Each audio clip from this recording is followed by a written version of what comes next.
Spellbook of the Lost and Found, Chapter 29, Hazel. Sunday, May 14th. Lost. Track of the past.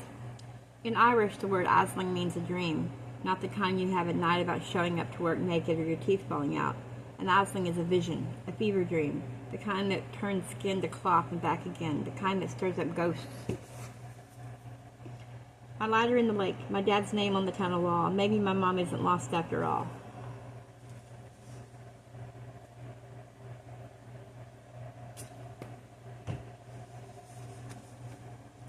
And if Mom's alive, it means maybe I'm not such a monster.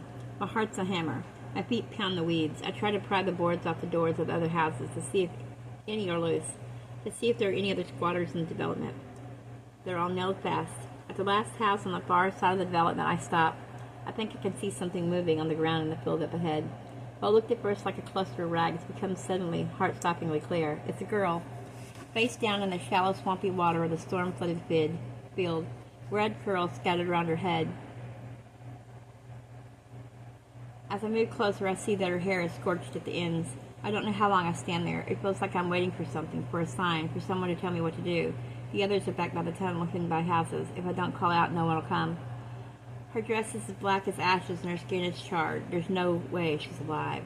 I almost crash into Rose when I run back to the development to find her. There's a girl lying face down in the field just over there. I think she's dead. Rose pulls me back, retracing my running steps, but slows when we approach the wall. There, I point.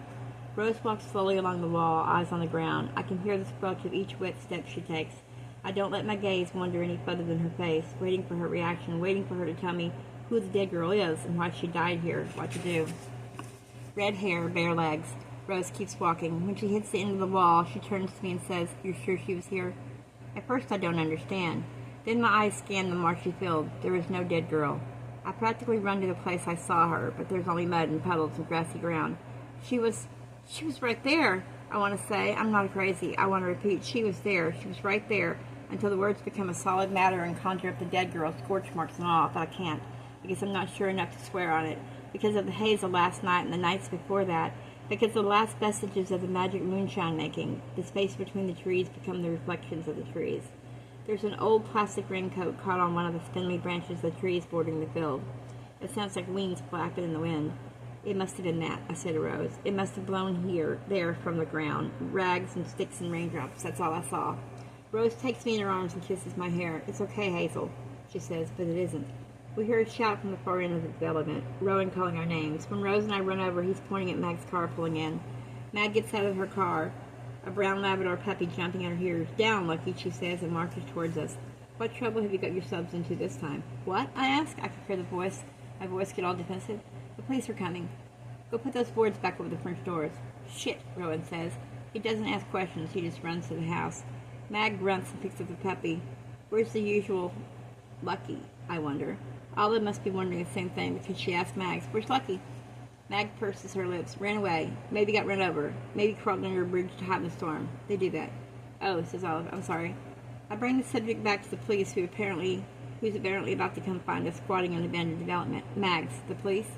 "Some young lad's gone missing. From town. Probably drunk in a doorway in Galway, but they're searching the area anyway." "A boy's gone missing?" Olive says faintly. "I guess they didn't find that boy Laurel was talking about." "Come on," Mags barks when Rowan returns. "Get in the car. If the police find you here, they'll be held to pay." Rowan shoves the guitar into the trunk, but there's a car pulling up to the development. "Aw, shit," Mags says gruffly. A man steps out and walks towards us. He's middle-aged, dressed in jeans and a green checkered shirt with green baseball cap on his head. He looks surprised when he sees us. He isn't the police. Rowan relaxes slightly beside me. "Mags McGuire," says the man. "It's been a while. Jesus, you haven't aged a day."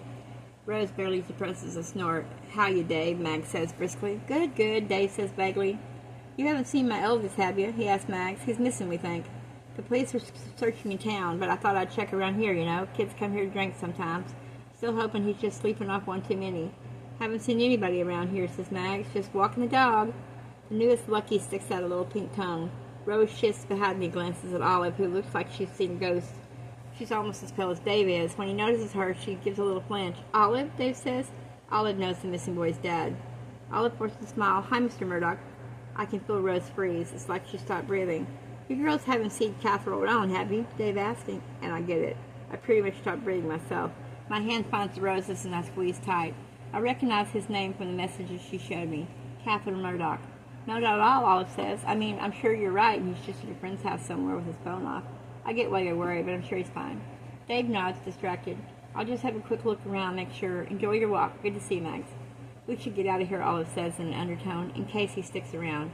The house is completely shut up, right? I ask Rowan. Like we were never there. Right, Max says, and she bundles the puppy into her arms. Back to work. You lot keep out of trouble. Rowan, obvious to Rose and Olive, ashen face beside him, gives Mags a grin. Have you ever noticed you get in any trouble, Mags? Mags grunts.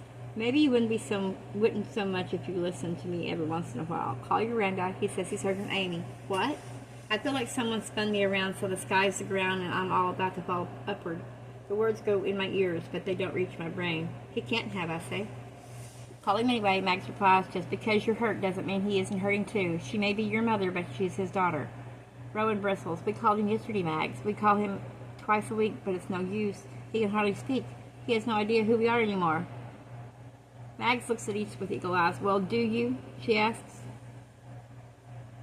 She climbs into her car with the puppy, and they disappear in a puff of exhaust and a squelch of mud. Batty old witch, Rowan says nastily. She can't be right about Grandad hearing from Mom, or probably Grandad's not right about it. Hope rises like smoke from the forest. I can't let myself follow it. When we're out of sight of the development, Olive stops and touches Rose's shoulder gently. Are you okay? She asks. Rose is staring at her hands. It was us, wasn't it? It was me. What was you? Rowan asked. But I know what Rose is thinking. Casserole, the spell, balance, and sacrifice.